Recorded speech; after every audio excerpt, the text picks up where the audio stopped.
দেশ সন্ধ্যা স্বাগত জানাচ্ছি আমি ফখরুল ইসলাম। বেনজিরের অডেল সম্পদে হতবাক হাইকোর্ট, বেনজিরের দায় নেবে না পুলিশ, জানিয়েছেন স্বরাষ্ট্রমন্ত্রী। আজকে আমরা শিরোনাম ঠিক করেছি, বেনজিরের দায় নেবে না পুলিশ।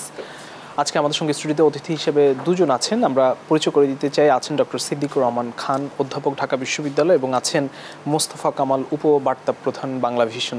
দুজনকেই স্বাগত জানাচ্ছি। আমরা সরাসরি আলোচনায় যাই। আজকে বেনজিরের দায় নেবে না পুলিশ, এই শিরোনামের কথা বলছি। একটি বাহিনী নিশ্চয়ই সেই দায়টি নেবে না, তাহলে দায়টি যদি ধরে নেই যে তার এগুলো দায়টি ব্যক্তিগত, কিন্তু তারপরেও কিন্তু কথা থাকে যে প্রতিষ্ঠান কিংবা ক্ষমতাকে ব্যবহার করে তিনি সম্পদ অর্জন করেছেন, যে প্রভাবকে ব্যবহার করে, যে প্রতিষ্ঠানের প্রভাব ব্যবহার করে, মানে সেই ক্ষেত্রে কি কোনো দায় থাকবে না কারো? আমি একটু যেতে চাই ডক্টর সিদ্দিকুর রহমান খানের প্রশ্ন। ধন্যবাদ আপনাকে, এবং আমার সাথে মুস্তফা কামাল ভাই আছেন, তাকে শুভেচ্ছা, এবং দর্শক যারা দেখছেন এই সান্ধ্যকালীন অনুষ্ঠান সবাইকে শুভেচ্ছা। আসলে আমাদের বাংলাদেশের গত কয়েকদিনে আমরা যদি দেখি তাহলে মিডিয়া জগৎ এবং সব কিছুতেই আমাদের ঘুরে ফিরে কয়েকটা নাম আমাদের আসছে। সেই কয়েকটা নামের মধ্যে একজন হচ্ছেন আমাদের বেনজির আহমেদ, যাকে প্রসঙ্গ, এবং এর সাথে আমাদের সাবেক সেনাপ্রধান জেনারেল আজিজ আছেন এবং আনোয়ারুল আজিম আনার, এবং এর সাথে আমাদের ঘুরে ফিরে আরেকজনের নাম আসছে, তিনি হচ্ছেন আমাদের ডক্টর মোহাম্মদ ইউনুস। এই প্রসঙ্গগুলো আমাদের এখন সাম্প্রতিক সময়ে আমাদের খুবই আলোচনার বিষয়। এর মধ্যে আমাদের যার কথা আপনি প্রসঙ্গ বলেছেন এবং তার এই অঢেল সম্পদে হাইকোর্ট বিস্মিত আপনি বলেছেন, এবং স্বরাষ্ট্রমন্ত্রী মহোদয় বলেছেন যে দায় নেবে না পুলিশ। পুলিশের পক্ষ থেকে আমরা আইজিপি মহোদয়েরও একবার এই ধরনের একটু বক্তব্য শুনেছি। তো বেনজির সাহেব যখন পুলিশের প্রধান হিসেবে দায়িত্ব পালন করছেন তখনও কিন্তু তিনি এই ধরনের বক্তব্য নিজেও রাখতেন যে পুলিশ বাহিনীতে কোনো ধরনের দুর্নীতি হলে সেটা জিরো টলারেন্স, দুর্নীতির বিরুদ্ধে, তারপরে আমাদের মাদকের বিরুদ্ধে, জঙ্গিবাদের বিরুদ্ধে জিরো টলারেন্স, এবং সেখানে তিনি প্রায়ই বলতেন যে পুলিশের কেউ যদি এই কাজ করে তাহলে সেটার দায় ব্যক্তিগতভাবে পুলিশ বাহিনী নেবে না, ইত্যাদি বক্তব্য রাখতেন। এখন আপনি যেটি একটু আগে বলেছেন আপনার বক্তব্যের মধ্য দিয়ে, বেনজিরের অপরাধ ব্যক্তিগত অপরাধ, কিন্তু এই অপরাধটা তিনি সংগঠন করেছেন কিভাবে? তিনি তার একটা পদকে অপব্যবহার করে, ক্ষমতাকে তিনি অপব্যবহার করে, এবং তিনি যে এই বিপুল সম্পত্তি, বিত্ত বৈভব তিনি অর্জন করেছেন, সেইগুলো কিন্তু তিনি যখন ঢাকার পুলিশ কমিশনার ছিলেন, র্যাবের প্রধান ছিলেন, বা পুলিশের আইজিপি ছিলেন, তখন কিন্তু তিনি করেছেন, এবং তার সকল কর্মকাণ্ডের জন্য সরকার কিন্তু বাহাবা নিয়েছে, এবং তার যদি কিছু ইতিবাচক অর্জন থাকে সেই অর্জনের জন্য কিন্তু সরকার আইন শৃঙ্খলা রক্ষা বা বিরোধী দল দমনের জন্য তিনি যে তার পুলিশ বাহিনীকে যেভাবে ব্যবহার করছে সেই সুযোগ তো পুরোটাই সরকার নিয়েছে, এবং সেইটার জন্য তারা কৃতিত্বও জাহির করেছেন যে বিরোধী দলকে আমরা মাঠে নামতে দিচ্ছি না। সরকারের রাজনৈতিক দল যেভাবে না, তার চেয়ে পুলিশ বাহিনী ব্যবহার করে সেটা অনেক বেশি করেছেন। তো সেই দায়, যে সেইটার উপকার যেহেতু তারা ভোগ করেছেন, এবং বেনজির আহমেদকে তো আমি, আপনি বা মুস্তফা কামাল ভাই কেউ কিন্তু ওনাকে নিয়োগ করি নাই। ওনার যে গুরুত্বপূর্ণ পদগুলোতে তিনি অধিষ্ঠিত হয়েছেন সেই প্রত্যেকটা পদ তিনি সরকার কর্তৃক নিযুক্ত হয়েই তিনি এই কাজগুলো করেছেন, এবং এই পদের ক্ষমতার অপব্যবহার করে তিনি এইগুলো করেছেন। আমি একটু যুক্ত করে একটি প্রশ্ন করি, সেটি হচ্ছে যে কোনো প্রতিষ্ঠান বা কেউ যদি দায় না নেয় তাহলে মানে এই ধরনের ঘটনাকে আবারও প্রশ্রয় দেওয়া হয় কিনা? মানে কোনো প্রতিষ্ঠানের দায় থাকবে না, কারো দায় থাকবে না, শুধু তার ব্যক্তিগত এককভাবে দায়, প্রতিষ্ঠান, সরকারের প্রভাব বা প্রতিষ্ঠানের প্রভাব ব্যবহার করে তিনি এগুলো করে যাবেন। দেখেন, আপনি যে সময়টার কথা আমরা বলছি, বেনজির আহমেদ সাহেব যখন পুলিশের প্রধান ছিলেন তার মাঝে মধ্যে বক্তৃতা শুনে মনে হতো আমাদের যে তিনি কোনো একটা রাষ্ট্রের কোনো একটা বাহিনীর প্রধান না, জনগণের অর্থে পরিচালিত, মনে হতো যে তিনি কোনো একটা রাজনৈতিক দলের নেতা হিসাবে বক্তব্য রাখছেন, কথা বলছেন, এই ধরনের কাজ তিনি করেছেন। এখন আপনি যেটা বলেছেন, প্রত্যেকটা বাহিনী বা প্রত্যেকটা সরকারের যে সমস্ত দপ্তর এগুলো আছে প্রত্যেকটারই তো কিছু নিয়ম শৃঙ্খলার মধ্যে পরিচালিত হয়, তাদের মানে কিছু নিয়ম নীতির মধ্যে পরিচালিত হয়। তো সেই নিয়ম নীতি ভঙ্গ করে কেউ যদি কাজ করে তাহলে এই নিয়ম নীতি যারা রক্ষা করার দায়িত্ব তাদেরকে তো সেই দায়িত্ব নিতে হবে, এবং সেই দায়িত্ব নিয়ে তাদেরকে করতে হবে। আমাদের দেশে যেটি সমস্যা হয়ে গেল যে যখন কেউ হয় তখন একটা মানে হয় যে সরকারের পক্ষ থেকে বলা হচ্ছে যে বেনজির এবং আজিজ আমাদের কেউ না, তারা তাদের যোগ্যতা অনুযায়ী আসছেন। যোগ্যতা অনুযায়ী সবাইকে কি সব পদ দেওয়া হয়? আমরা সুপারসিড হয়, কত রকমের হয়, ওএসডি হয়ে পড়ে থাকেন কত, এগুলো আমরা দেখিনি। নিজেদের লোকগুলোকে তারা সিরিয়ালে পেয়ে গেছেন বলে তাদেরকে সেখানে বসে আছেন। এবং তাদের যদি কেবল যোগ্যতার ভিত্তিতে হতো সেটা তো হতো না। অতএব যেহেতু তাদের প্রতি আনুগত্য প্রদর্শন করে তাদেরকে সার্ভিস দিয়েছেন এবং এই সার্ভিসের বদৌলতে তারা কিছু নিয়েছেন। কিছুদিন আগে টিআইবির পক্ষ থেকে বলা হয়েছে যে রাষ্ট্রের উচ্চ পদগুলোকে ব্যবহার করে ক্ষমতার অপব্যবহারের মধ্য দিয়ে প্রত্যেকটা ফ্র্যাঙ্কেনস্টাইন তৈরি হচ্ছে এবং এই ফ্র্যাঙ্কেনস্টাইনগুলো আমাদের আজকে মানে এই অর্থনীতি বলেন, সামগ্রিক সমাজ ব্যবস্থাপনায় তারা কিন্তু একটা রাহু হিসাবে আমাদের সামনে আবির্ভূত হয়েছে। তো এখন দায়িত্ব অস্বীকার করে শুধুমাত্র ওনাকে দায় দিয়ে রাষ্ট্রযন্ত্র কি বা আমাদের সরকারের যে সমস্ত দায়িত্বশীল আজকে এত কিছু বের হচ্ছে, এই আমরা তো একটা শ্বাসরুদ্ধ কেউ ফেলতে পারে না সরকারের দৃষ্টির বাইরে। তো বেনজির সাহেব এতগুলো কাজ করেছেন, এত অঢেল সম্পদ তার ক্ষমতারকে ব্যবহার করে তিনি করেছেন। সাভানা ইকো পার্ক এটা তো কোনো গোপন কোনো বিষয় না যে এটা পকেটের মধ্যে করে আমরা রেখেছি, তা তো না। এবং এইগুলো যেহেতু তিনি করেছেন এবং সেই সময়ের সরকারের দায়িত্বশীল যে সমস্ত সংস্থাগুলো আছেন সেগুলো জানতেন এবং তারা যেহেতু সেই সময় তার বিরুদ্ধে ব্যবস্থাপনা কোনো নেয়নি, অতএব আজকে যদি বলা হয় যে আমাদের কোনো দায় নেই, এটা ব্যক্তির দায়, কোনো বাহিনী দায় নেবে না, এই ধরনের বক্তব্য দিয়ে মানুষকেও এটাতে আস্থায় আনা যাবে না এবং সামগ্রিকভাবে এর মধ্য দিয়ে অন্যদেরকে আবার উৎসাহিত একটা করার মানে ব্যাপার থাকবে। অসংখ্য ধন্যবাদ। আমি একটু জনাব মোস্তফা কামাল আপনার কাছে আসতে চাই যে দায় নেবে না বলা হয়েছে, কিন্তু দায়টা কারো কোনো ইমেজ ক্ষুণ্ণ হবে না। তিনি যে প্রতিষ্ঠান বা বাহিনীকে বা যে বাহিনীর ক্ষমতাকে ব্যবহার করে আজকে এত কিছু করেছেন, আজকে কোর্ট হতবাক, হাইকোর্ট হতবাক। তার এই ধন্যবাদ আপনাকে। আপনি 4 শব্দের যে শিরোনাম করেছেন, এখানে 4000 শব্দের উপাদান আছে। খুব চমৎকার প্রশ্ন। তো এখন আমি দায় নেব না এই কথার অর্থ আমাকে দায় নিতে হচ্ছে, দায় নিচ্ছি বলেই তো বলতে হচ্ছে দায় নেব না। বাধ্যবাধকতা পড়ে গেছে। এবার আসেন পুলিশের কথা, যে ডক্টর সিদ্দিকুর রহমান খান অনুযায়ী বলেছেন বেনজির সাহেবে বাংলাদেশের পুলিশের প্রথম প্রধান নন, ওনার আগেও আরও ছিলেন, অথবা তিনি শেষ নন, ওনার পরও এখন আছেন।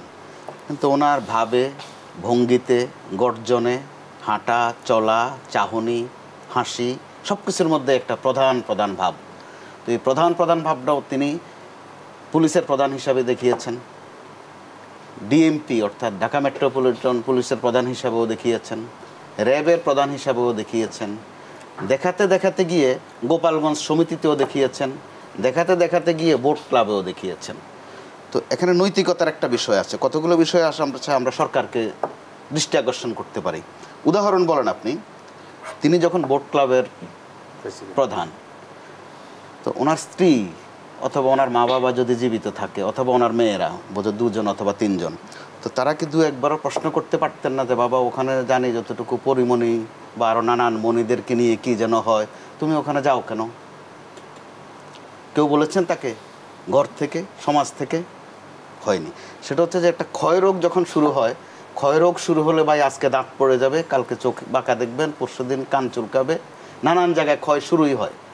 তো একইভাবে যেটা দুঃখজনক, পুলিশকে বলতে হচ্ছে যে পুলিশ বাহিনী দায় নেবে না। পুলিশ বাহিনী কিন্তু একটা জেনেতন বাহিনী নয়। বাংলাদেশের স্বাধীনতা যুদ্ধে প্রথম যে গুলিটা কেউ বুকে নিয়েছে সেটা হচ্ছে রাজারবাগের একজন পুলিশ। একটা ঐতিহ্যের বিষয় আছে এখানে, চেতনার বিষয় আছে। তো এই ভদ্রলোক বাহবা নিয়েছেন, একটার পর একটা করেছেন, শুধু বাহবা নিয়েছেন। নিশ্চয়ই আপনি গণমাধ্যম কর্মী হিসাবে খেয়াল করেছেন, তিনি যখন হুঙ্কার দিতেন সরকার থেকে বলা হতো যে তার হুঙ্কারের মতো এত চমৎকার হুঙ্কার আজ পর্যন্ত কোনো আইজিপি দিতে পারেননি। তিনি যখন চাহনি দিতেন, তার চাহনিটার মধ্যে ওনাকে একটা আর্ট আছে। স্যার ব্যক্তিগতভাবে নেবেন না বিষয়টা, ওনাকে আপনাদের বিশ্ববিদ্যালয় থেকে একটা ডক্টরেটও দেওয়া হয়েছে। ভাবভঙ্গিটা এমন যে ঢাকা বিশ্ববিদ্যালয় থেকে মাত্র 1 পিস ডক্টরেট পেয়েছেন, সেটা হচ্ছেন বেনজির বা অনজির, যেটাই বলেন। এবং ওই সময় আমারও কিছু ঘটনা মনে আছে, তিনি যেদিন ক্লাস করতে যান ওই দিনও ঢাকা বিশ্ববিদ্যালয়ে একটা অন্যরকম আমেজ, ধন্য ভাব যেটাকে বলে। তো তিনি পিএইচডি নিলেন, পরে আবার মাঝে মধ্যে এই ক্লাসে ওই ক্লাসেও যেতেন। শুধু শিক্ষার্থীরা নয়, শিক্ষকরাও মাঝে মধ্যে খুব সুন্দর করে দাঁড়াইয়া থাকতেন যে কি চমৎকার ক্লাস নেন উনি। অর্থাৎ ধন্য করতে আপনি মাথায় তুলে ফেললেন এক ভদ্রলোককে। এখন যখন ঘটনার পরিস্থিতিতে তার এই পরিণতি, তখন আবার সবাই তার বিপক্ষে। আপনি নিজেও খেয়াল করে দেখেন, আমি যেটা পাই একদম পরিচয়ের বাইরেই, পথে ঘাটে তো বেনজির সাহেবের ভাই পাইছি, মামা পাইছি, চাচা পাইছি, শালা সম্বন্ধী ভরপুর। এখন তো কাউকে পাওয়া যায় না রাস্তাঘাটে। বেনজির সাহেবের কতজনের ছবি দেখেন ফেসবুকে একজনের সাথে, যে আজকে ওনার সাথে একটু দেখা হয়েছে, চা খাইয়েছেন, সাথে বিস্কুটও দিয়েছেন। ক্ষমতা না থাকলে কেউ পরিচয় দেয়। এখন এই ক্ষমতাটাকে আপনি অপব্যবহার করলেন আমাদের পুলিশ বাহিনীকে, তো আমাদের পুলিশ বাহিনীর উপর তো কলঙ্ক পড়ছে। তো আজিজ সাহেব, একজন আজিজ সাহেব মানে আমাদের বাংলাদেশের সেনাবাহিনী না। আমাদের সেনাবাহিনীর সাথে স্বাধীনতার সম্পর্ক, সার্বভৌমত্বের সম্পর্ক, পুলিশ এবং সেনাবাহিনী দুটার এই সম্পর্কের বাইরে সামাজিক কিছু ফাংশন দেখেন তাদের। আপনি করোনার সময় দেখেন তাদের কি দায়িত্ব ছিল, এক একটা বাহিনীর চমৎকার দায়িত্ব পালন করেছে। আমাদের যখন ঘূর্ণিঝড় আসে দেখেন তারা কিভাবে নেমে যায়। আমাদের যখন নির্বাচনের প্রশ্ন আসে দেখবেন কোনো এক পক্ষ থেকে বলা হয় যদি না সেনাবাহিনীর অধীনে নির্বাচনটা হতো, অর্থাৎ তাদের প্রতি একটা শ্রদ্ধা ভক্তি আছে। কিন্তু দু একজন আজিজ আর দু একজন বেনজির অথবা দু একজন মইনিও, এদের কারণে কিন্তু টোটাল বাহিনীকে দায় নিতে না। আপনি দেখেন যে কোনো ঘটনা ঘটলে বা দুর্নীতি হলে বা যে কোনো ঘটনা ঘটলে কেউ দায় নিতে চায় না, তাহলে কি এটিকে আরো উস্কে দেয় যে এই ধরনের অপরাধকে? বেনজির সাহেবকে প্রশ্ন করা হয়েছিল ক্ষমতায় থাকতে, জানি না আপনার নজরে পড়েছে কিনা, যে আপনি তো অবসর নেবেন এক সময়, তো অবসর নেওয়ার পর আপনি কেমন পুলিশ বাহিনী আশা করেন? তিনি জবাবে বলেছিলেন যে সব পুলিশ যেন আমার মতো সৎ দক্ষ হয়। টোটাল বাহিনীটাকে কিন্তু তিনি একটা থুতু মেরে গেলেন। বর্তমানে আইজিপি মাঝে মধ্যে সুন্দর কথা বলেন, চমৎকার চমৎকার কথা বলেন, কতটুকু সত্য এটা আমরা পরে দেখবো মেয়াদ শেষে। কিন্তু এখনই মানুষ বলে যে এত সুন্দর কথা কয়, গোলমালটা কোথায়? উনিও কি বেনজিরের পর্যায়ে কিনা? আপনি দেখেন দুঃখজনক পরিস্থিতিটা। তার মানে দায় তো পড়ে যাচ্ছে। আপনি যতই বলছেন আমি দায় নিচ্ছি না, দায় পড়ে যাচ্ছে। রাজনৈতিক দলের উপর পড়ছে, সরকারের উপর পড়ছে, প্রশাসনের উপর পড়ছে, যে কারণে বিচার বিভাগকে কি যেন হয় বললেন আপনি, হতবাক। এখানে হতবাক আর অবাক হওয়ার কোনো আর সুযোগ নাই, কারণ বাংলাদেশে একটাই বেনজির না, অসংখ্য বেনজির। এই যে বিচারের আওতায় আনা যাচ্ছে না, জিজ্ঞাসাবাদও করা যাচ্ছে না, তাকে পাওয়া যাচ্ছে না, তারা তো ধরেই নিচ্ছে যে তারা বিচারের, তাহলে কি বিচারের কাঠগড়ায় তাকে বসানো সম্ভব হবে? ইতিমধ্যে তিনি যে মেসেজ দিচ্ছেন যে না সম্ভব না, ওনার স্ত্রী ওনার সন্তানরাও আসেননি, কিন্তু এখানে একটা ব্লাব ব্লাব আছে। দুদকের আইনজীবী বলছেন যে সময় চাওয়া হয়েছে, তাহলে কি প্রশ্নটা থেকেই যায় সময় আসলে চাওয়া হয়েছে কিনা সেটার কোনো তথ্যগত দিক নাই। কিন্তু বলে দেওয়া হচ্ছে যে সময় চেয়েছেন। কবে সময় চেয়েছেন, ওনার পক্ষে কে সময় চেয়েছে, কি সময় চেয়েছে, এই প্রশ্নগুলোর কিন্তু জবাব পাওয়া যাচ্ছে না। কিন্তু মাঝ দিয়ে বাড়তি কথা দরকার করে না, এরপরও নাম উচ্চারণ করে বলা হচ্ছে যে বারবার বেনজিরের দুর্নীতির কথা বলা হয় কেন?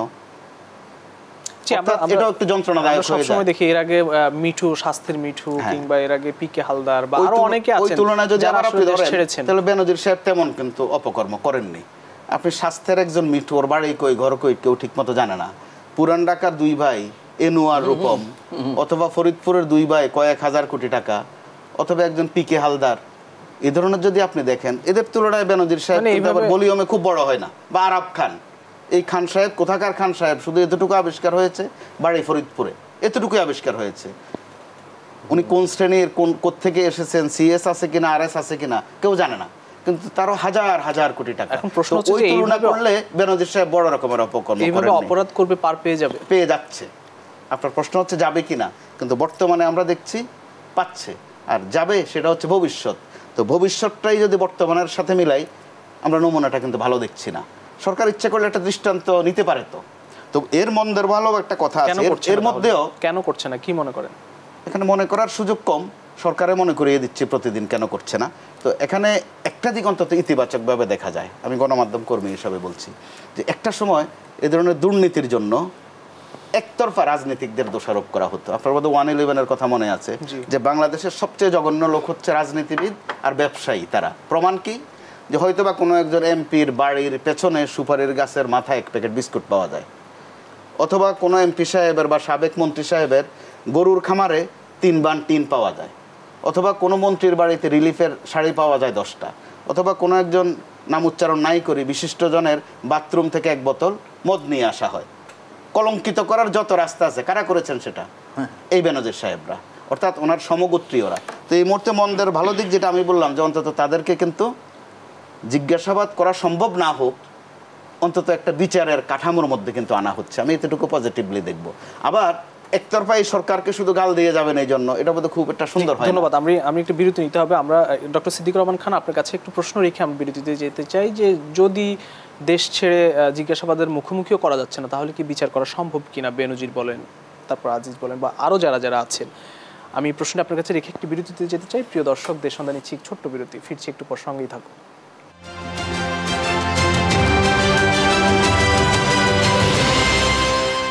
আরও একবার স্বাগত জানাচ্ছি দেশ সন্ধ্যা। আমাদের সঙ্গে দুজন অতিথি আছেন। আমরা আবারও যেতে চাই ডক্টর সিদ্দিকুর রহমান খান, আপনার বক্তব্য শুনতে চাই। যে প্রশ্নটা আপনার কাছে রেখেছিলাম যে এই যে জিজ্ঞাসাবাদ করা যাচ্ছে না, দেশ ছেড়েছেন, এরকম অনেক অপরাধী গিয়েছেন, তাহলে কিভাবে আসলে বিচার করা সম্ভব? দেখুন, আমাদের দেশের তো আইন আছে, অনুপস্থিতিতেও বিচার কার্য মানুষের হয়। সেই প্রক্রিয়াটা কতদূর কী হবে আমি এখন ঠিক জানি না। যেমন ধরেন বেনজির সাহেবের আলোচনাটা তো গত মার্চ মাস থেকে শুরু হয়েছে। মার্চের 31 তারিখে প্রথম ওনার খবর এসেছে, এপ্রিলের 2 তারিখে একটা ফলো আপ নিউজ হয়েছে, বা মার্চের কয় তারিখে আমার ঠিক মনে পড়ে না। যাই হোক, মার্চ এপ্রিল থেকে উনি দেশ ত্যাগ করেছেন। কখন? গত মে মাসের 4 তারিখে সম্ভবত উনি দেশ ত্যাগ করেছেন, এবং সরকারের তরফ থেকে বলা হচ্ছিল যে এটা আমরা জানিই না যে উনি দেশে আছেন কি না, এটা জানেন না। বেনজির আহমেদ কোনো অপরিচিত মুখ না যে উনি ইমিগ্রেশন দিয়ে বের হয়ে গেলেন বা এই আলোচনার জন্য। অবশ্য আমাদের পররাষ্ট্রমন্ত্রী মহোদয় ইতিমধ্যেই বলেছেন যে বেনজির সাহেবের তো দেশ থেকে কোনো নিষেধাজ্ঞা নেই, ফলে উনি তো যেতেই পারেন বেশে। কিন্তু আপনি দেখবেন বাংলাদেশে সরকার কিন্তু বহু মানুষকে বিমানের সিট থেকে নামিয়ে নিয়ে আসে, বিমানের বসছে, ইমিগ্রেশন ক্রস করে সেইখান থেকে বিমান থেকে নামিয়ে নিয়ে আসে, রাষ্ট্র মনে করে যে তাকে এখন দেশ থেকে যাওয়াটা। তার উপরে দেশের কোনো নিষেধাজ্ঞা দেখেন ডেফিনেটলি। এবং আজকে স্বরাষ্ট্রমন্ত্রী মহোদয়ের কথাটাও আমার কাছে কানে লেগেছে। উনি যদি বলেছেন যে দায় নিবেন না, ঠিক আছে, যদি বেনজির যদি ভুল করে থাকে যদি ভুল করে থাকে সেটা তদন্তে প্রমাণিত হবে। যদি এখনো আমরা বেনজির সাহেব ভুল করেছেন এই ধরনের, এবং যদি কিন্তু দিয়ে এখনো আমরা বক্তব্য রাখছি এবং বলছি যে বেনজির সাহেব আমাদের কেউ না, কিন্তু কথা আমরা যা বলছি সেই কথাগুলো কিন্তু ঘুরিয়ে ফিরিয়ে এক ধরনের বেনজির সাহেব যে আমাদের কেউ, এটাও কিন্তু প্রমাণ করে। এখন যেটা উনি দেশের বাইরে চলে গেছেন, এবং আমরা ইতিমধ্যেই জেনেছি যে দুদকের প্রথম কিস্তি মানে উপস্থিতি জিজ্ঞাসাবাদ সেগুলো তিনি ফেল করেছেন, মানে না, এবং আবার তাকে নতুন করে ডেট দেওয়া হয়েছে। তো সেই ডেটের পরিপ্রেক্ষিতে উনি আসবেন কি না আসবেন, তারপরে আরও পরবর্তীতে দুদক বা আমাদের বিচার কি ব্যবস্থা নেয় সেটা। কিন্তু বহু মানুষের কিন্তু অনুপস্থিতিতেও বিচার হয়েছে। নিয়ম আছে 15 দিনের মধ্যে না আসলে সে এটা ধরে নেওয়া হবে যে তার অভিযোগ সত্য ধরা দেওয়া হবে। তো সেইটা আইনের যেগুলো আমাদের দুদকের বিদ্যমান আছে বা দেশের যে ফৌজদারি আইনের যে বিদ্যমান ব্যবস্থাগুলো আছে সেইগুলো মানে তার ক্ষেত্রে কতটুকু প্রয়োগ হবে সেটা তো এখন সময়েই বলবে। কিন্তু আমরা মনে করি যদি সরকারের সদিচ্ছা থাকে তাহলে তার অনুপস্থিতিতেও বিচার হতে পারে, এবং সেই বিচার যদি তার অনুপস্থিতিতেও হয় তাহলে তো তিনি সাজা মাথায় নিয়ে তাকে যে কোনো জায়গায় থাকতে হবে। কিন্তু যদি তার অনুপস্থিতিজনিত কারণে তার বিচারটাকে প্রলম্বিত হয় বা এটা অন্য খাতে প্রবাহিত করার হয়, সেইটাই হবে আপত্তিজনক। এবং বাংলাদেশে এই ধরনের নজির আমাদের কিন্তু অনেক আছে। তো আমাদের যেটা এখন বড় এই যে দেখেন আপনি আজিজ সাহেবের ভাইয়ের ইয়াটার কথা বলছি, যে অনেক সময় আমরা যে বাড়তি কথনের কারণে কত কিছু হয়ে যায়, যে তার ভাইরা যে মানে জালিয়াতি করে তারা যে এনআইডি কার্ড নিলেন, পাসপোর্ট করলেন, সেইগুলো নিয়ে এখন দুদক একটা চিঠি দিই। কিন্তু দুদক চেয়ারম্যান সেই সময় কিন্তু বলে দিয়েছেন যে এটার মধ্যে আজিজ সাহেবের কোনো সংশ্লিষ্টতা আমরা দেখছি না, এটার জন্য তিনি দায়ী না। কিন্তু আজিজ সাহেব যে পদে ছিলেন সেই পদে থেকে এটাকে যে প্রভাবিত হয়েছে তাতে কি কোনো সন্দেহ আছে? ইতিমধ্যে কিন্তু আজিজ সাহেবের ভাই অনেক তেলেসমাতি আমরা বের হয়ে গেছিল, কয়েকদিন ধরে আমরা শুনছিলাম। আমি এই টেলিভিশন টক শোতে এসেও আমার সহ আলোচকদেরকে আমি বলতে শুনেছি যে আজিজ সাহেবকে তো অন্য কারণে দেওয়া হয়েছে, তার দুর্নীতি সম্পর্কে আমরা এখনও জানি না, তার সম্পদ সম্পর্কে এখনও জানি না। কিন্তু গত কয়েকদিন আগে আমরা একটা পত্রিকার মাধ্যমে জানলাম যে তার তেলেসমাতি বলে আমিনবাজার এলাকায় কি সাম্রাজ্য উনি ইতিমধ্যেই গড়ে তুলেছেন, তারা এবং তার ভাইরা। তো আমরা এখন যেটা মনে করি যে অনুপস্থিতিতে উনি সুযোগ নিয়েছেন, দেশে চলে গেছেন। এই যে আজকে আপনাদের সব গণমাধ্যমে আজকে খবর আছে যে এক রাতেই তার খামার থেকে সাভানা ইকো পার্কের সাথে যে 15 কাঠাতে বিশাল একটা খামার, গরুর খামার, এক রাতেই তিনি করেছেন। আমরা শুনতে পাচ্ছি যে ব্যাংক থেকে তিনি টাকা সরিয়ে ফেলেছেন, তার সুযোগটা দেওয়া হয়েছে। তাৎক্ষণিকভাবে দুদক যদি বা আমাদের সরকার যদি চাইতেন তাহলে কিন্তু এইগুলো তিনি করতে পারতেন না। এক ধরনের সুযোগ, এবং এটা সরকার দিবে, কারণ বেনজিরের প্রতি সরকারের কৃতজ্ঞতা আছে। এই সরকার যে আজকে রাষ্ট্র ক্ষমতায় আছে সেইখানে যে বাহিনী আপনি দেখেন 14 সালে নির্বাচনের আগে বেনজির সাহেবের ভূমিকাটা, 18 সালের আগে ওনার ভূমিকাটা দেখেন ইলেকশনের সময়। তো এক ধরনের কৃতজ্ঞতাবোধ তো আছেন, এবং এই কৃতজ্ঞতাবোধ থেকে যদি এখন বেনজিরের দুর্দিনে বলেন যে আমরা তার সাথে নাই, তাহলে তো এক ধরনের অকৃতজ্ঞতাই এটা মনে হয় যে প্রকাশিত হবে। আছেন আজিজ সাহেব 2018 ইলেকশনের পরে বলেছিলেন যে তিনি তার জীবনে এই ধরনের ইলেকশন দেখেননি। তো প্রত্যেকেই তো সার্ভিস দিয়েছেন, এবং এই সার্ভিস দেওয়ার লোকগুলোকে এখন প্রকাশ্যত হোক অপ্রকাশ্যত হোক এক ধরনের দুর্বলতা থাকতেই পারে, এবং সেই দুর্বলতার সুযোগ নিয়ে ওনারা কিছু সুবিধা নিতেই পারেন। কিন্তু আমরা মনে করি এখন আপনাদের মাধ্যমে হোক, যেভাবেই হোক, দেশের মানুষ, বিশ্ব এদের কর্মকাণ্ড সম্পর্কে জেনেছেন, এবং সেইখান থেকে সরকার যদি মনে করে যে আমরা দায় নিব না ইত্যাদি ইত্যাদি বলে তার ভাবমূর্তি যদি রক্ষা করার চেষ্টা করেন, সেটাও পারবেন না। আমার মনে হয় যে সেটা হবে না, কারণ এই দায় যে তাদেরকে নিতে হবে। আবার একই কথা বলতে হয় যে অপরাধগুলো তিনি করেছেন যখন রাষ্ট্রের একটা গুরুত্বপূর্ণ সংস্থার প্রধান হিসাবে তিনি ছিলেন, তার ক্ষমতাকে অপব্যবহার করে, এবং সেই দায়িত্ব তিনি পেয়েছিলেন সরকার কর্তৃক, এবং সেই সময় তার এই অপরাধগুলোকে নজরদারিতে রাখার সরকারের কাছে বহু ধরনের মেকানিজম ছিল, কিন্তু সেইগুলো যথাযথভাবে ব্যবহার হয়েছে কিনা আমাদের কাছে যথেষ্ট। ধন্যবাদ। আপনার কাছে আসবো আমি, মোস্তফা কামাল, আপনার কাছে একটু যেতে যাই। এমপি খুন হয়েছেন ভারতে, তার মেয়ে ডরিন বলেছেন যে অপরাধীদের বাঁচাতে অনেক জায়গা থেকে তদবির করা হচ্ছে, তাদেরকে ছেড়ে দেওয়ার জন্য চেষ্টা করা হচ্ছে, কোনো তদবিরে চাপে পড়ে হত্যাকাণ্ডের বিচার যেন বন্ধ না হয়, এই দাবিও কিন্তু ঠিক করেছেন। এখন সঠিক বিচার চেয়েছেন। শেষ পর্যন্ত কি হত্যাকাণ্ডের বিচার কতটা সুষ্ঠুভাবে হবে, আপনার কোনো সন্দেহ দেখেন কিনা এটি নিয়ে? আশা করব যে বিচারটা হোক, অন্তত একজন ব্যক্তি আনার নয়, আনার একজন ব্যক্তির নাম নয় শুধু, তিনি আমাদের একজন সংসদ সদস্য, তার মেয়েকে কিন্তু স্বরাষ্ট্রমন্ত্রীর সঙ্গে দেখা করে এই দাবি করতে হয়েছে। তো আমাদের সংসদের ইজ্জত রক্ষার্থে, মাননীয় সংসদ সদস্যদের ইমেজ রক্ষার্থে, ইমেজ তো তারা তাদেরটা সর্বনাশ যা করার করেছেনই। একজন তো কুয়েতের কারাগারে আছেন, একজন মাননীয় সংসদ সদস্য, সাবেক। তো আরেকজন কিন্তু যখন গিয়েছিলেন তখন উনি সাবেক ছিলেন, তখন তিনি টাটকাই ছিলেন, সাবেক ছিলেন না। আরেকজন আইনগতভাবে আমাদের নিখোঁজে বলতে হবে এখন পর্যন্ত। তো সরকারের দিক থেকে আপনি খেয়াল করে দেখেন যে বিবরণটা দেয়া হচ্ছে নিয়মিত, আমার পর্যবেক্ষণে এটা গোটা জাতীয় সংসদের জন্য অবমাননাকর, আর সংসদ সদস্যদের জন্য তো অবশ্যই। আমরা আইনগতভাবে নিখোঁজের মধ্যে থাকি গণমাধ্যম কর্মীরা, না পারতে কিন্তু হত্যাটা লিখি না। কিন্তু পুলিশের দিক থেকে কি চমৎকার করে দেখেন বর্ণনা দেয়া হয়, কিভাবে তাকে প্রথমে দম নিঃশ্বাস বন্ধ করলো, কিভাবে তার চামড়াগুলো খুললো, এরপরে মাংসগুলো হাড়গুলো আলাদা করলো, এরপরে একসাথে কিমা করে ফেললো, এরপরে একটু হলদি মাখা হলো, এরপরে একটা ব্যাগে ঢুকানো হলো, পরে আবার কসাই জিশান বোধহয় তার নাম, সে আবার পাল্লায় তুলে একটু মাপছেও। আপনি দেখেন নোংরামি কোন পর্যায়ে, বর্বরতা। এরপরে আবার কাহিনী শোনানো হচ্ছে কি যে একটু হাড্ডি পাওয়া গেছে। তো আপনি তো আগের ভাষ্যে বললেন কিমা করে ফেলছেন, পরে আবার হাড্ডিটা কোত্থেকে আনেন, পরে আবার তবে যুক্ত করেন, তবে এই হাড়টা তার কিনা তা এখনও নিশ্চিত নয়। অর্থাৎ মানুষকে যে গল্পের মধ্যে রাখছেন, এই গল্পের মধ্য দিয়ে সংসদ সদস্যদের ইমেজ কিন্তু নষ্ট হচ্ছে। আর ওনার মেয়ের কথা বলছেন, আমরা আলোচনা করি তিনজনে বা দর্শকরা শুনছেন, ওই মেয়েটার কি যাতনা কি বেদনা এটা কিন্তু সেই জানে। আবার তার বক্তব্য অনুযায়ী তার বাবা হত্যা হয়েছেন, তার বক্তব্য হচ্ছে হত্যাকারীদেরকে পার পাইয়ে দেওয়ার ব্যবস্থা করা হচ্ছে, এই তো তার অভিযোগটা। তার মানে হত্যাটা তিনি নিশ্চিত হয়ে গেছেন। তো আবার এরা কারা আমরা কিন্তু দেখছি গত কয়েকদিন গ্রেপ্তার করা হচ্ছে ক্ষমতাসীন দল থেকেই। এখন আমার প্রশ্ন ভিন্ন জায়গায়, এই আনার কে তৈরি করে, প্রোডাকশন হাউসটা কোথায়, এদের প্রডিউসার কারা? এই আনার যেহেতু সে ক্ষমতাসীন দলে আছে, ফুলে ফেফে আরও একটু মোটা তাজাকরণ হয়েছে, এর আগে কোথায় ছিলেন? বিএনপিতে ছিলেন, এর আগে ওখানে লালিত পালিত হয়েছেন, এর আগে জাতীয় পার্টিতে ছিলেন, আর মাঝে মধ্যে অন্য একটা পার্টি আছে ওখানে, লাল বাহিনী, লাল পতাকা, গলাকাটা পার্টি, বিভিন্ন নাম বলে, এগুলাতে ছিলেন। অর্থাৎ আমাদের এখানে এই আনার তৈরি করার প্রচুর কারখানা আছে। তো এখন আনার ঘটনাচক্রে ধরা পড়ে গেছে বা আনার ঘটনা ফাঁস হয়ে গেছে।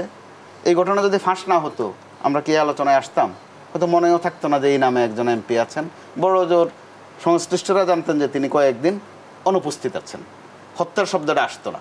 তো এবার যখন ঘটনা ফাঁস হয়ে গেল, কি শোনানো হয়েছিল আমাদেরকে? শুরুতে আপনি খেয়াল করে দেখেন যে তিনি চিকিৎসার্থে গেছেন ওখানে।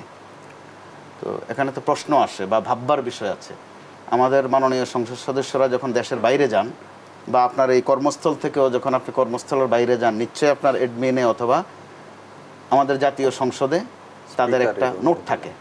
তো তার মানে তারা মিথ্যাচার করেন বলছেন স্বাস্থ্য পরীক্ষা করাতে গেছেন, তিনি আসলে স্বর্ণের কারবার করতে গেছেন। এই তো মোটা দাগের হিসাবটা। অর্থাৎ তারা জাতির সাথে, সংসদের সাথে কি পরিমাণ মিথ্যাচার তারা করেন বা আমাদেরকে শোনান। কিন্তু আবার আমাদের সাংবিধানিক বিধি বিধান মতে তারা কিন্তু অত্যন্ত সম্মানিত। মাননীয় তো কমের পক্ষে আমরা বলি, মহাশয়ও বলি।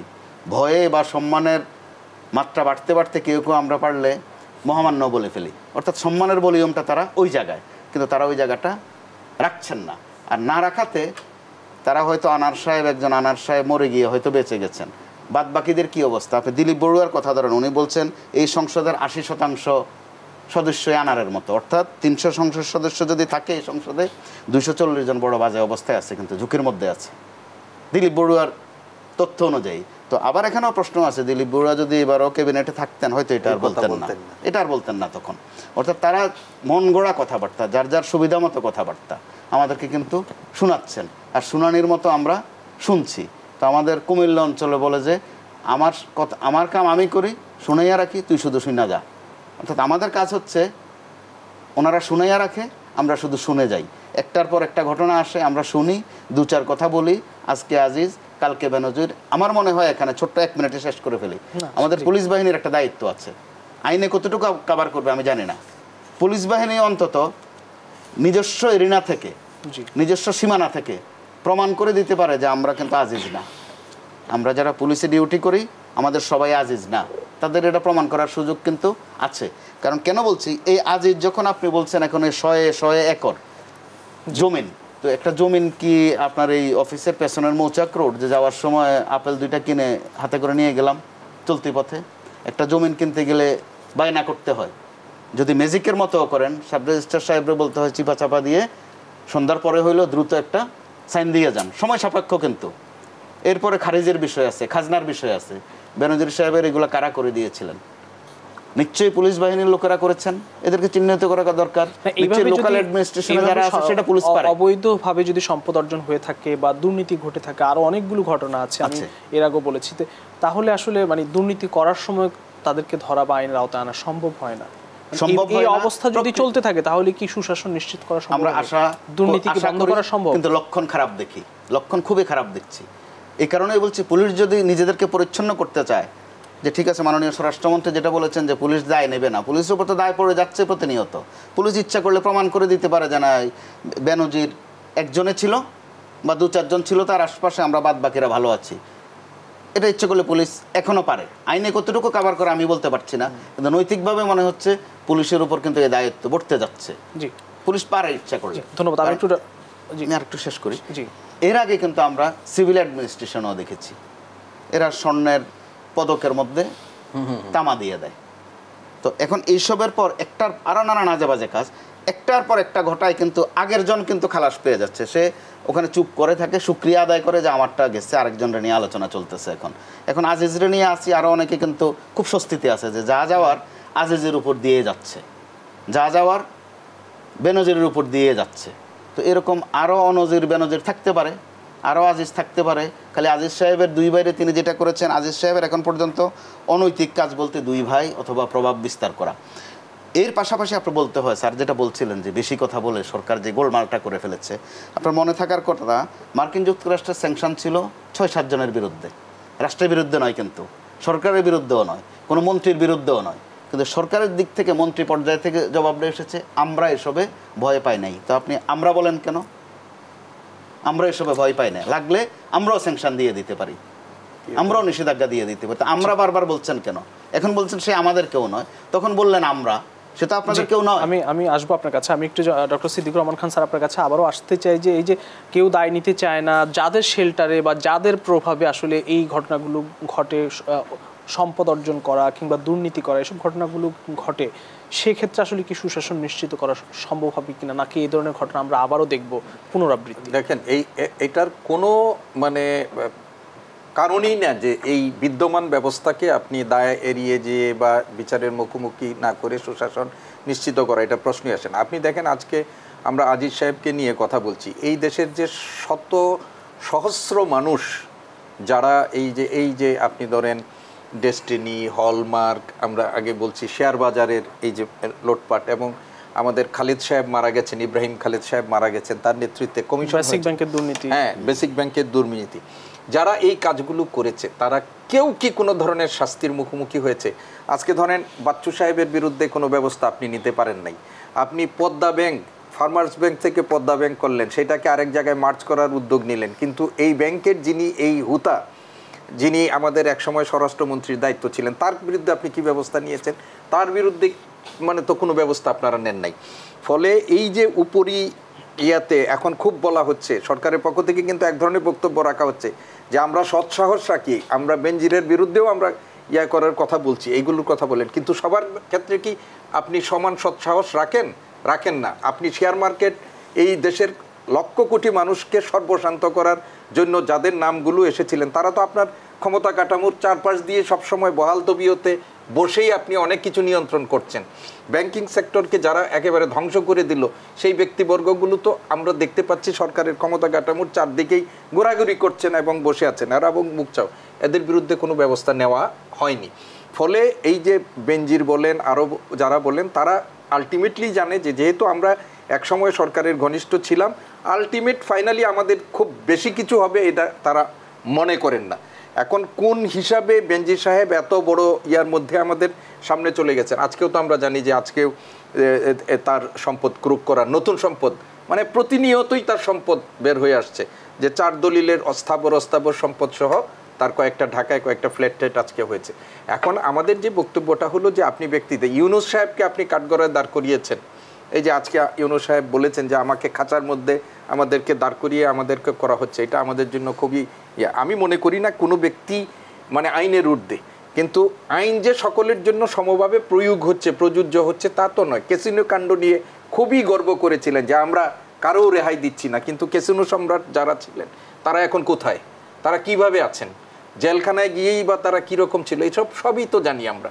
তো এখন যে কাঠামোর মধ্যে দিয়ে আমরা বিচারের আওতায় আনছি, এবং এর আগে যে দুদকের চেয়ারম্যান ছিলেন গোলাম রহমান সাহেব, যাওয়ার সময় 16 জনকে তিনি দায় মুক্তি দিয়ে গিয়েছিলেন, যে সেই সময় আপনাদের গণমাধ্যমেই আমরা সমালোচনা শুনেছি যে দুদকের অন্যতম কাজ হচ্ছে দায় মুক্তি প্রদান। এবং আমাদের চেয়ারম্যান মহোদয়, যে বর্তমান চেয়ারম্যান মহোদয়, কিছুদিন আগে কিন্তু আমারকে আপনার মতো লোকদেরকে কিন্তু দায়ী করেছে যে আপনার পাশে যিনি থাকেন তিনি যে কুত্তেকে এত শান শৌকতে থাকেন, তার বিরুদ্ধে আপনি কি প্রশ্ন করেছেন? আপনার কি এটা মানে আমি নৈতিক জায়গা থেকে আমি সাধারণ মানুষ কেন এই প্রশ্ন করছি না, সেটার জন্য কিন্তু উনি প্রশ্ন করছেন। এবং এইখানেও কিন্তু এক ধরনের দায় এড়ানোর প্রচেষ্টা। দুদকও বলছে আমাদের একার পক্ষে সেইগুলো করা সম্ভব হবে না, কিন্তু আপনি বলেন, এটা বলার দরকার নেই আপনি যে আমার সম্ভব না, আমি আমার সর্বশক্তি দিয়ে আমি করব, এটা না বলে আমার পক্ষে সম্ভব নয়, সবাইকে এগিয়ে আসতে হবে। আরে সবাই তো তার জায়গা থেকে আসবে। দুদকের দুর্নীতি মানে দমন করার জন্য দুদকের যে দায়িত্ব, বিচার প্রশাসনের যে দায়িত্ব, পুলিশের যে দায়িত্ব, আমার আর আপনার দায়িত্ব কি সেম ক্যাটাগরির দায়িত্ব? প্রত্যেকেরই তো দায়িত্বের কাঠামোটা আমাদের এখানে নির্দিষ্ট করা আছে। তো ফলে আমি যেটা, আপনি যে প্রশ্নটা করেছেন যে এই যে দায় এড়ানোর প্রচেষ্টা বা আমাদের মানে সবার প্রতি যে সম আচরণ না করার যে প্রচেষ্টা, এটা সুশাসন নিশ্চিত হওয়ার কোনো কারণ নেই। এবং আমাদের এখন আজকে মাননীয় তথ্য প্রতিমন্ত্রী জাতীয় সংসদে দাঁড়িয়ে বলেছেন, এই যে এখন আমাদের এই যে অর্থনৈতিক সংকটের মধ্যে দেশ একটা চরমভাবে আমরা যাচ্ছি, এবং সেইখানে আজকে ঋণ খেলাপির প্রশ্নটা খুব বড় রকমের আমাদের আসছে। এবং আজকে সিপিডি থেকে বলা হচ্ছে যে সরকার যে হারে ব্যাংক থেকে ঋণ নিচ্ছে এবং ঘাটতি বাজেটের 53% আমাদের ব্যাংকিং খাত থেকে যদি নেয়, তাহলে আমাদের বেসরকারি খাত এটা বড় চাপের মধ্যে পড়বে। সেই রকম একটা আলোচনার মধ্যে দাঁড়িয়ে তিনি বলেছেন আমাদের অর্থনৈতিক ব্যবস্থাপনার কাঠামো এখন যে অবস্থার মধ্যে আছে, সেইখানে আমাদের ঋণ খেলাফি যেটা আছে সেটা খুব বড় কিছু না। আপনি 2 লক্ষ কোটি টাকা আপনার ঋণ খেলাফি হয়ে যাচ্ছে। আপনি যখন রাষ্ট্র ক্ষমতা দখল করেছিলেন তখন ঋণ খেলাফির পরিমাণ ছিল 22,000 কোটি টাকা, সেইখান থেকে আপনি 2 লক্ষ কোটি টাকা আপনি ঋণ খেলাফি চলে যাচ্ছেন। আমার জাতীয় আয়ে আমরা একটা রিজার্ভ থেকে সব ধরনের সংকট, সেইখানে উনি দাঁড়িয়ে বলছেন যে ঋণ খেলাফি এটা বড় না। এটা কি এক ধরনের ঋণ খেলাফিদেরকে উৎসাহিত করা না?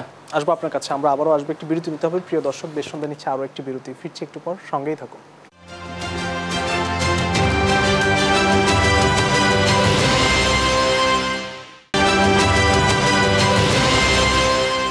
আরও একবার স্বাগত দেশ সন্ধ্যা। আমাদের সঙ্গে 2জন অতিথি আছেন। আমরা আবার সরাসরি আলোচনায় যেতে চাই। ডক্টর সিদ্দিকুর রহমান খান আপনার কাছে যেতে চাই। স্যার, আমরা আসলে দেখলাম যে ষষ্ঠ দফার যে উপজেলা নির্বাচন, অর্থাৎ ষষ্ঠ দফার উপজেলা নির্বাচনটি 4টি ধাপে অনুষ্ঠিত হয়ে গেল। নির্বাচন নিয়ে অনেক কিছুই আমরা দেখলাম, অনেক কিছু শুনলামও নির্বাচনে। তবে সবচেয়ে বড় যে সমস্যাটি হলো যে ভোটার উপস্থিতি নিয়ে, সেটি নিয়ে অস্বস্তিতে ক্ষমতাসীনরাও, বিরোধী দল অর্থাৎ বিএনপি যদিও এখানে অংশগ্রহণ করেনি, তাদের কিছু নেতাকর্মী অংশগ্রহণ করেছে, কেউ কেউ আবার উপজেলা চেয়ারম্যানও হয়েছে। এই যে সংসদের চেয়ে উপজেলায় ভোট কম, আসলে এটি কেন? মানে কি মনে হয় আপনার কাছে? কি নির্বাচনী সংস্কৃতিতে কি পরিবর্তন ঘটতে যাচ্ছে নাকি? দেখুন, নির্বাচন আপনি যেটা বললেন যে ষষ্ঠ উপজেলা নির্বাচন আমাদের হলো দেশে, ষষ্ঠবারের মতো উপজেলার নির্বাচন, এবং এটাতে 4 ধাপ এবং 19টি স্থগিত কেন্দ্র নিয়ে পঞ্চম ধাপের ভোটও আমাদের শেষ হলো। এবং সর্বশেষ ইলেকশন কমিশন থেকে আমাদের কাছে যে তথ্য পরিবেশন করেছে, সেই পরিবেশিত তথ্য অনুযায়ী 34.5% ভোট অ্যাভারেজে এই ভোট মানে ইলেকশনগুলোতে হয়েছে। বাংলাদেশের বিবেচনায় স্থানীয় সরকার নির্বাচনগুলোতে মানুষের যে অংশগ্রহণের অতীত ঐতিহ্য আমরা দেখেছি, সেই অতীত ঐতিহ্য অনুযায়ী আমাদের এই ভোটের সংখ্যাটা কম। যদিও ইলেকশন কমিশনের পরিবেশিত তথ্যের উপর মানুষের ভরসা কম, তারা মনে করেন যে এই ভোট নির্বাচনে প্রকৃত অর্থে ভোটের মানে অংশগ্রহণ আরও কম হয়েছে। এখন আপনি যেটা বলেছেন যে কেন মানুষ এই জাতীয় সংসদের থেকেও ভোট এর সংখ্যা কম হয়েছে, জাতীয় সংসদে আমাদের যে সংখ্যক ভোট পড়েছিল সেই সংখ্যক ভোট নিয়ে আমাদের দেশের, আপনাদের মিডিয়া থেকে শুরু করে সারা দেশের মানুষেরও ব্যাপক রকমের প্রশ্ন রয়েছে ইলেকশন কমিশনের পরিবেশিত তথ্যের ব্যাপারে। তো এখন আপনি যেটা বলেছেন যে আমাদের আসলে আমি গত পরশুদিন কোনো একটা পত্রিকায় দেখছিলাম যে আওয়ামী লীগ এখন স্থানীয় পর্যায়েও নিজেদেরই প্রতিপক্ষ বানিয়ে তো এই ধরনের নির্বাচন বলেন বা আরও যেগুলো হচ্ছে, এই নির্বাচনটায় 7 জন মানুষ নিহত হয়েছে, হাজারেরও মানুষ আপনার হয়েছে, আহত হয়েছে নির্বাচনী নানা রকমের সংঘাত সংঘর্ষে। এবং এই নির্বাচন নিয়ে একটা বড় রকমের সরকার কার্যত আমি মনে করি যে তার নেতাকর্মীদের উপরই কোনো প্রভাব তারা বিস্তার করতে পারেন নাই। একটা দৃষ্টান্ত হলো যে মাননীয় প্রধানমন্ত্রী থেকে শুরু করে আওয়ামী লীগের শীর্ষস্থানীয় সব জায়গা থেকে বলা হয়েছিল যে মন্ত্রী এমপিদের কোনো আত্মীয় পরিজনের জন্য এই নির্বাচনে অংশগ্রহণ না করে, কিন্তু এই কথা খোদ আওয়ামী লীগের সাধারণ সম্পাদক তিনি তার ভাইকে শোনাতে পারেন নাই। তার ভাই নির্বাচনে অংশগ্রহণ করেছেন, ছোট ভাই নির্বাচনে অংশগ্রহণ করেছেন, এবং নির্বাচনের দিন 12টা বা 12:30টার সময় তিনি নির্বাচনের মাঠ থেকে তিনি সরে গেছেন যে নির্বাচনের কারচুপির অভিযোগ এনে। এখন এই নির্বাচনে কেন মানুষ অংশগ্রহণ করবে? মানুষ তো এই নির্বাচনের ফলাফল পূর্বান্নেই অনুমেয় মানুষের কাছে। আমি কাকে, তার সামনে কোনো চয়েস নাই, কোনো বিকল্প, কোনো চয়েস মানুষের সামনে নাই।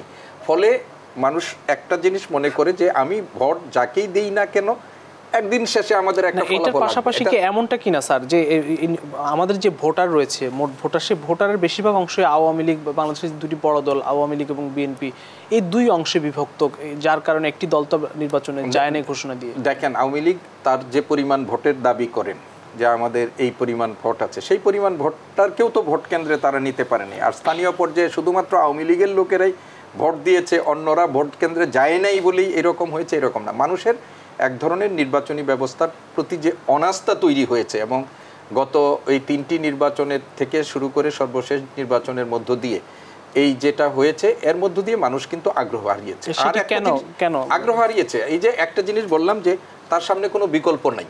জি, আপনি যদি দেখেন, হয় মানে এরকম হয়েছে যে এমপি সাহেব আছেন এক এলাকায়, তার বাবা ইউনিয়ন কাউন্সিলে দাঁড়িয়েছে, মানে উপজেলায় দাঁড়িয়েছেন, বা তার চাচা দাঁড়িয়েছেন, অথবা তার স্ত্রী দাঁড়িয়েছেন, অথবা তার মা দাঁড়িয়েছেন, তার সামনে কোনো বিকল্প নাই। একাধিক প্রার্থী কিন্তু ছিল, একাধিক প্রার্থী ছিল, কিন্তু এই একাধিক প্রার্থী থাকলেও কিন্তু ওই প্রার্থীরা ঘুরে ফিরে একই ঘরনার প্রার্থী, অর্থাৎ ঘুরে ফিরে সেই রাজনীতি চলে আসছে, বিএনপি আওয়ামী লীগ চলে আসছে। এবং এইবার সরকার যে কৌশলটা গ্রহণ করেছিল যে আপনি দেখেন 2015 সালে সকলের মানে মতামত উপেক্ষা করে আওয়ামী লীগ আরপিও সংশোধনের মাধ্যমে এই নির্বাচনগুলোকেও দলীয় প্রতীকে নির্বাচন করার করেছিল। আওয়ামী লীগের একটা ধারণা ছিল যে দলীয় প্রতীকে যদি হয় নির্বাচন আরও মানুষের অনুপস্থিতি কমবে, ফলে এটাকে একটা উন্মুক্ত ব্যবস্থাপনার মধ্যে রেখে মানুষকে আকৃষ্ট করার চেষ্টা করেছিল। কিন্তু এই সরকারের কোনো কৌশলেই কাজে লাগে নাই। মানুষ এই ব্যবস্থাপনার প্রতি একটা অনাস্থা এবং ভোট দেওয়ার প্রতি মানুষের যে অনাগ্রহ তৈরি হয়েছে, যে গণতান্ত্রিক ব্যবস্থা বাংলাদেশে নাই মানুষ মনে করে, এইটারই প্রতিফলন হয়েছে এটা। এবং আমি ব্যক্তিগতভাবে মনে করি যদি এই ধারাটি অব্যাহত থাকে তাহলে কিন্তু একটা পর্যায়ে আপনি এই মানুষের যে জায়গাটা হবে, আপনি গণতন্ত্রে অনেক সমস্যা থাকে, কিন্তু যে অলিগার্কি চলে বা যে ধরনের স্বৈরশাসন, এক কর্তৃত্ববাদী এক নায়কত্ব, সেটার চেয়ে তো ভালো ব্যবস্থা। তো সেইটার জন্য মানে আপনি আমাদের এই যে ডেভেলপমেন্টের কথা বলেন, এটা বলেন, কোনোটাই সাস্টেন করবে না। ইতিমধ্যেই তো আমরা অর্থনৈতিক সংকটের ব্যাপারটা বা ওই অর্থনৈতিক উন্নয়নের এটা তো ফানুসেই পরিণত হয়ে যাচ্ছে।